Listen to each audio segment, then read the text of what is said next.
iPlusന്റെ മറ്റൊരു ക്ലാസ്സിലേക്ക് എല്ലാ വിദ്യാർത്ഥികൾക്കും സ്വാഗതം. നമ്മൾ ഇന്ന് പഠിക്കാൻ പോകുന്നത് ജനറൽ കോർപ്പറേഷനിലെ മാർക്കറ്റ് ഫെഡിനെ പറ്റിയാണ്. ജനറൽ കോർപ്പറേഷനിലെ cooperative enterprises or organisations in Kerala എന്നുള്ള ഭാഗത്ത് മാർക്കറ്റ് ഫെഡിനെ പറ്റിയാണ് നമ്മൾ പഠിക്കാൻ പോകുന്നത്. Okay, yes, market fed. Market ഫെഡിന്റെ പൂർണ്ണരൂപം Kerala state cooperative marketing federation limited എന്നുള്ളതാണ്. അപ്പോൾ മാർക്കറ്റ് ഫെഡിന്റെ ഫുൾ ഫോം നിങ്ങൾ പഠിച്ചു വെക്കുക. Kerala state cooperative marketing federation limited എന്നുള്ളതാണ് മാർക്കറ്റ് ഫെഡിന്റെ പൂർണ്ണരൂപം. യെസ്, ഇനി മാർക്കറ്റ് ഫെഡ് രജിസ്റ്റർ ചെയ്തിരിക്കുന്നത്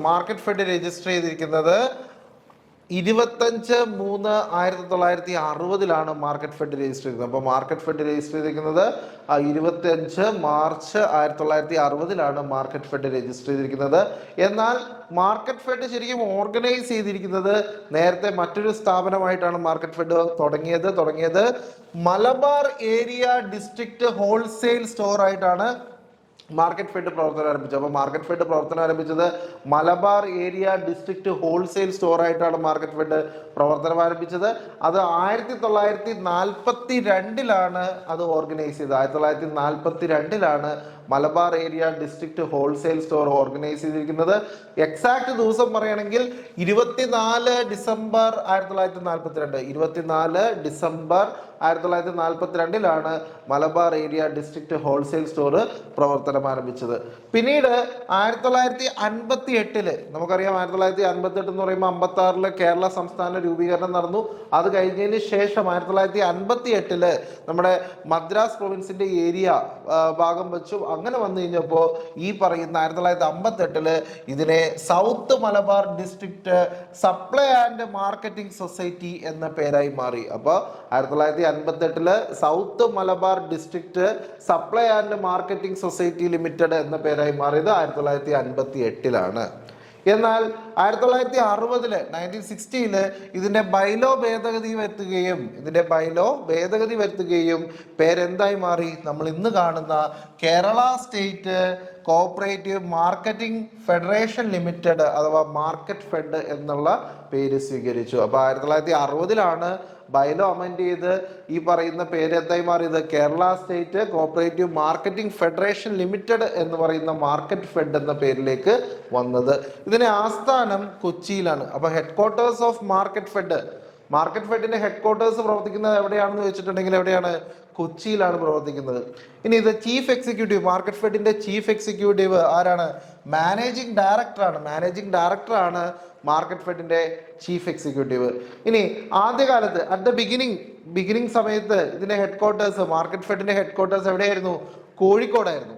അപ്പോൾ തുടക്കകാലത്ത് മാർക്കറ്റ് ഫെഡിന്റെ ഹെഡ് ക്വാർട്ടേഴ്സ് എന്ന് പറയുന്നത് കോഴിക്കോടായിരുന്നു. പിന്നീട് 1978 മാർക്കറ്റ് ഫെഡിന്റെ ആസ്ഥാനം കോഴിക്കോട് നിന്നും കൊച്ചിയിലേക്ക് മാറ്റിയത്. അപ്പോൾ ഒരു ചോദ്യം വരാം, മാർക്കറ്റ് ഫെഡിന്റെ ആസ്ഥാനം കോഴിക്കോട് നിന്നും കൊച്ചിയിലേക്ക് ഷിഫ്റ്റ് ചെയ്തത് ഏത് വർഷമാണെന്ന് വെച്ചിട്ടുണ്ടെങ്കിൽ 1978 അത് ഷിഫ്റ്റ് ചെയ്തത്. Okay, next, it is the apex society enjoys the export house status. അപ്പോൾ നിലവില് എക്സ്പോർട്ട് ഹൗസ് സ്റ്റാറ്റസ് ഉള്ള അപ്പെക്സ് സ്ഥാപനമാണ് മാർക്കറ്റ് ഫെഡ് എന്ന് പറയുന്നത്. കാരണം ഈ പറയുന്ന പോലെ സ്പൈസസ് ആയിക്കോട്ടെ, കോക്കനട്ട് ഓയിൽ ആയിക്കോട്ടെ, ഇങ്ങനെയുള്ള സാധനങ്ങളൊക്കെ എക്സ്പോർട്ട് ചെയ്യുന്ന എക്സ്പോർട്ട് ഹൗസ് സ്റ്റാറ്റസ് ഉള്ള അപ്പെക്സ് സ്ഥാപനമാണ് മാർക്കറ്റ് ഫെഡ്. ഇനി മാർക്കറ്റ് ഫെഡ് നിലവിൽ വർക്ക് ചെയ്യുന്നത് 2 ടയർ സ്ട്രക്ചറിലാണ്. നിലവില് 2 ടയർ സ്ട്രക്ചറിലാണ് വർക്ക് ചെയ്യുന്നത്. പണ്ടത് 3 ടയറിലായിരുന്നു. ഇപ്പോൾ നിലവിൽ വർക്ക് ചെയ്യുന്നത് 2 ടയർ സംവിധാനത്തിലാണ് എന്നുള്ളത് മനസ്സിലാക്കുക. ഇനി നോ റെസ്ട്രിക്ഷൻ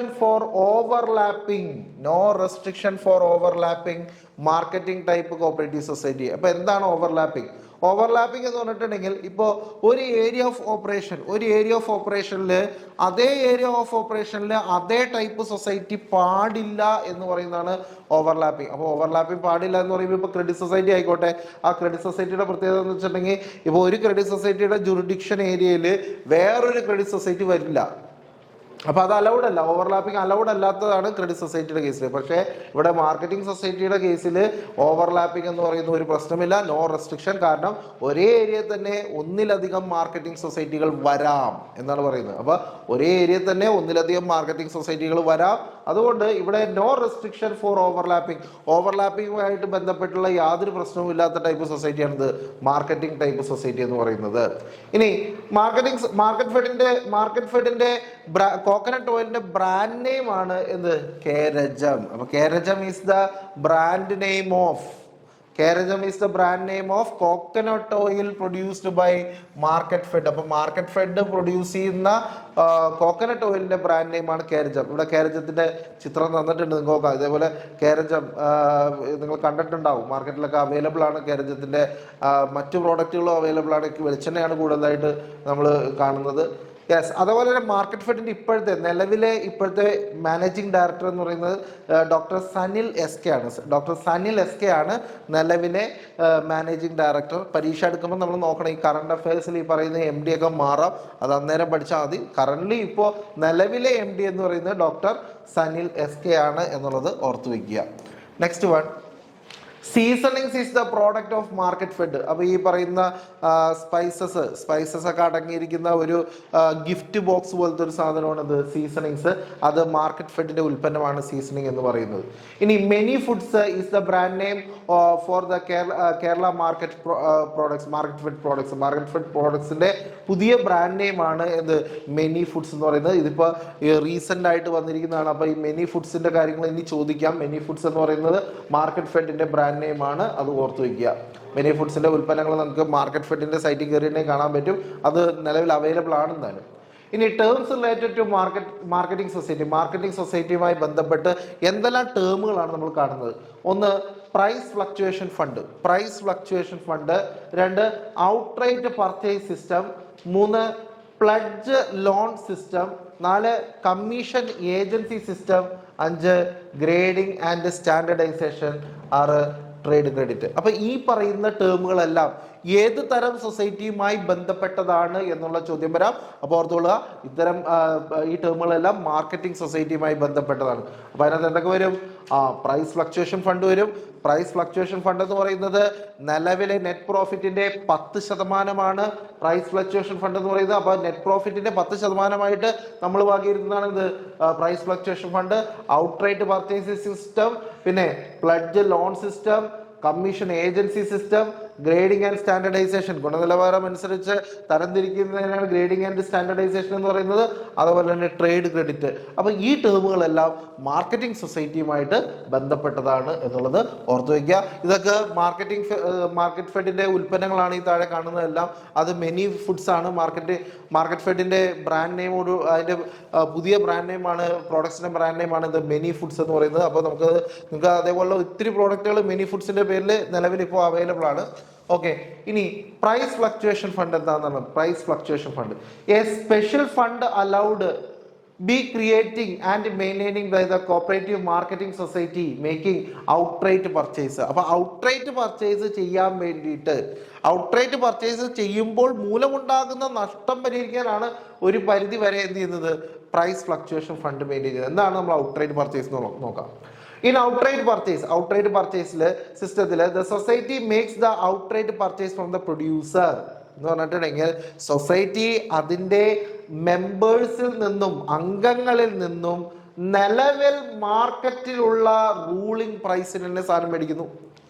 അപ്പോൾ എന്താന്ന് വെച്ചിട്ടുണ്ടെങ്കിൽ നിലവിൽ മാർക്കറ്റിൽ ആ വസ്തുവിന് എത്രയാണോ വില, ഇപ്പോൾ ഒരു തേങ്ങയ്ക്ക് 16 രൂപയാണ് മാർക്കറ്റിൽ വില എങ്കിൽ ആ 16 രൂപയ്ക്ക് തന്നെയാണ് മാർക്കറ്റ് ഫെഡ് അതിൻ്റെ മെമ്പേഴ്സിൽ നിന്നും വാങ്ങുന്നതെങ്കിൽ അങ്ങനെ മേടിക്കുന്ന അതിനെ ആ ഒരു സിസ്റ്റത്തെ വിളിക്കുന്ന പേരാണ് ഔട്ട്റൈറ്റ് പർച്ചേസ് സിസ്റ്റം. അപ്പോൾ 16 രൂപ വിലയുള്ള തേങ്ങ കർഷകരിൽ നിന്നും വാങ്ങിയത് 16 രൂപയ്ക്ക് തന്നെയാണ്. നാളെ ആ വില കുറയാം, കൂടുകയാണെങ്കിൽ നമുക്ക് നഷ്ടമില്ല. പക്ഷേ കുറയുകയാണെങ്കിൽ ഇത്തരത്തിൽ ഉൽപ്പന്നം വാങ്ങിയ ആ ഒരു വില വെച്ച് ഈ മാർക്കറ്റ് ഫെഡിന് നഷ്ടമുണ്ടാകും. അങ്ങനെ ഇപ്പൊ 16 രൂപക്ക് മേടിച്ച സാധനം നാളെ 14 രൂപയായി മാറി, 2 രൂപ കുറഞ്ഞു. അങ്ങനെയാണെങ്കിൽ ആ 2 രൂപ ഒരു ഉൽപ്പന്നത്തുമേൽ അല്ലെങ്കിൽ ഒരു തേങ്ങമേൽ 2 രൂപ നഷ്ടം സഹിക്കണം. അങ്ങനെ വരുമ്പോൾ വാങ്ങിയതിന്മേലൊക്കെ 2 രൂപ വെച്ച് സഹിക്കേണ്ടി വരും. അങ്ങനെ നഷ്ടം സഹിക്കാൻ വേണ്ടിയിട്ട്, ആ നഷ്ടം നികത്താൻ വേണ്ടിയിട്ട് മാറ്റി വെച്ചിരിക്കുന്ന ഫണ്ടാണ് പ്രൈസ് ഫ്ലക്ച്വേഷൻ ഫണ്ട്. അത് നെറ്റ് പ്രോഫിറ്റിൽ നിന്നാണ് എടുത്തു മാറ്റുന്നത്. 10% അങ്ങനെ പ്രൈസ് ഫ്ലക്ച്വേഷൻ ഫണ്ടായിട്ട് നെറ്റ് പ്രോഫിറ്റിനെ മാറ്റി വയ്ക്കുന്നത്. അപ്പോൾ എന്താണ് ഔട്ട്റൈറ്റ് പർച്ചേസ് സിസ്റ്റം എന്ന് മനസ്സിലാക്കണം. ഔട്ട്റൈറ്റ് പർച്ചേസ് സിസ്റ്റം എന്ന് പറയുന്നത് in that the society makes the outright purchase. Society outright purchase producer മെമ്പേഴ്സിൽ നിന്നും വാങ്ങുന്നു, പ്രിവെയിലിംഗ് റൂളിംഗ് പ്രൈസിലാണ് വാങ്ങുന്നത്, and allow wait for the most favourable price. അപ്പം മോസ്റ്റ് ഫേവറബിൾ പ്രൈസ് വരാനായിട്ട് കാത്തിരിക്കും ഇത് ഡിസ്പോസ് ചെയ്യാനായിട്ട്. പക്ഷേ ചില സാഹചര്യങ്ങളിൽ അത് നഷ്ടത്തിൽ കൊടുക്കേണ്ടി വരും. അങ്ങനെ പ്രിവെയിലിംഗ് റേറ്റിൽ മേടിക്കുന്നതിനെ നമ്മൾ ഔട്ട്റൈറ്റ് പർച്ചേസ് സിസ്റ്റം എന്ന് വിളിക്കുന്നു. അപ്പൊ അങ്ങനെ പ്രിവെയിലിംഗ് മാർക്കറ്റ് പ്രൈസിൽ വാങ്ങുന്നതിനെ ഔട്ട്റൈറ്റ് പർച്ചേസ് സിസ്റ്റം എന്ന് വിളിക്കുന്നു. അതിലുണ്ടാകുന്ന നഷ്ടം ഡിസ്പോസ് ചെയ്യാനായിട്ട് നമ്മൾ ഉപയോഗിക്കുന്ന ഫണ്ടിനെ പ്രൈസ് ഫ്ലക്ച്വേഷൻ ഫണ്ട് എന്ന് പറയുന്നു. അപ്പോൾ നമുക്ക് മാർക്കറ്റ് ഫെഡുമായിട്ട് ബന്ധപ്പെട്ടുള്ള കാര്യങ്ങൾ ഒന്നുകൂടെ നോക്കാം. യെസ്, അപ്പോൾ മാർക്കറ്റ് ഫെഡിന്റെ full form Kerala state cooperative marketing federation limited എന്നുള്ളതാണ് മാർക്കറ്റ് ഫെഡിന്റെ full form. Market fed register ചെയ്യുന്നത് മാർച്ച് 25, 1960 എന്നാൽ ഇതിന്റെ യഥാർത്ഥ ഫോം വന്നിരിക്കുന്നത് Malabar area district wholesale store എന്നുള്ള രീതിയിലാണ് ഇത് പ്രവർത്തനം ആരംഭിച്ചത്. അത് 1942. അതിന്റെ എക്സാക്ട് ഡേറ്റ് പറയുകയാണെങ്കിൽ 24 ഡിസംബർ 1942. ഇനി ഇതിന്റെ പേര് south Malabar district supply and marketing society limited ആയി മാറിയത് 1958.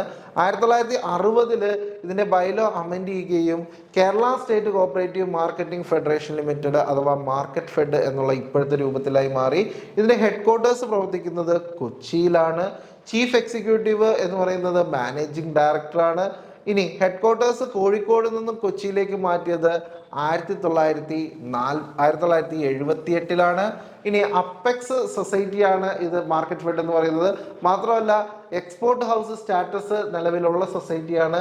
ഇനി മാർക്കറ്റിംഗ് സൊസൈറ്റീസ് കേരളത്തിൽ പ്രവർത്തിക്കുന്നത് 2 ടയർ സംവിധാനത്തിലാണ്. നോ റെസ്ട്രിക്ഷൻ ഫോർ ഓവർലാപ്പിംഗിന് യാതൊരുവിധ റെസ്ട്രിക്ഷനും ഇല്ലാത്ത ടൈപ്പ് സൊസൈറ്റിയാണ് മാർക്കറ്റ് ഫെഡ്. കേരജം എന്ന് പറയുന്നത് മാർക്കറ്റ് ഫെഡിന്റെ കോക്കനട്ട് ഓയിലിന്റെ ബ്രാൻഡ് നെയിമാണ്. ഇനി PK ഡോക്ടർ സനിൽ SK ആണ് നിലവിലെ മാനേജിംഗ് ഡയറക്ടർ, മാർക്കറ്റ് ഫെഡിന്റെ മാനേജിംഗ് ഡയറക്ടർ. ഇനി സീസണിങ്സ് എന്ന് പറയുന്നത് മാർക്കറ്റ് ഫെഡിന്റെ ഒരു ഉൽപ്പന്നമാണ്. മെനി ഫുഡ്സ് എന്ന് പറയുന്നത് മാർക്കറ്റ് ഫെഡിന്റെ പ്രോഡക്റ്റുകളുടെ ബ്രാൻഡ് നെയിമാണ്. മാർക്കറ്റ് ഫെഡുമായി ബന്ധപ്പെട്ട അല്ലെങ്കിൽ മാർക്കറ്റിംഗ് സൊസൈറ്റിയുമായി ബന്ധപ്പെട്ടുള്ള ടേംസുകളാണ് price fluctuation fund, outright purchase system, pledge loan system, commission agency system, grading and standardisation, അതുപോലെ തന്നെ ട്രേഡ് ക്രെഡിറ്റ്. ഇനി അതിനകത്ത് നമ്മൾ 2 ടേം പ്രധാനപ്പെട്ടാണ് നമ്മുടെ പരീക്ഷയ്ക്ക് ചോദിക്കുന്നതാണ്. ഒന്ന് പ്രൈസ് ഫ്ലക്ച്വേഷൻ ഫണ്ടും, 2 ഔട്ട്റൈറ്റ് പർച്ചേസ് സിസ്റ്റവും. പ്രൈസ് ഫ്ലക്ച്വേഷൻ ഫണ്ട് എന്ന് പറഞ്ഞിട്ടുണ്ടെങ്കിൽ മാർക്കറ്റിംഗ് സൊസൈറ്റീസ് വിൽക്കുന്ന സാധനങ്ങൾ, വാങ്ങുന്ന സാധനങ്ങൾ കസ്റ്റമേഴ്സിന് റൂളിംഗ് പ്രൈസിൽ മേടിക്കുന്നു. അതിന് നമ്മൾ വിളിക്കുന്ന പേരാണ് ഔട്ട്റൈറ്റ് പർച്ചേസ് സിസ്റ്റം. അങ്ങനെ മേടിക്കുമ്പോൾ ഉണ്ടാകുന്ന നഷ്ടം നികത്താനായിട്ട് നെറ്റ് പ്രോഫിറ്റിൽ നിന്നും 10% മാറ്റിവെക്കുന്ന ഫണ്ടിനെ വിളിക്കുന്ന പേരാണ് പ്രൈസ് ഫ്ലക്ച്വേഷൻ ഫണ്ട്. അപ്പോൾ ഈ പറഞ്ഞ കാര്യങ്ങളെല്ലാം വിശദമായി എന്ന് വിചാരിക്കുന്നു. അപ്പോൾ വീഡിയോസ് കണ്ട് മനസ്സിലാക്കുക. അപ്പോൾ അടുത്തൊരു ക്ലാസ്സുമായിട്ട് കാണാം. താങ്ക്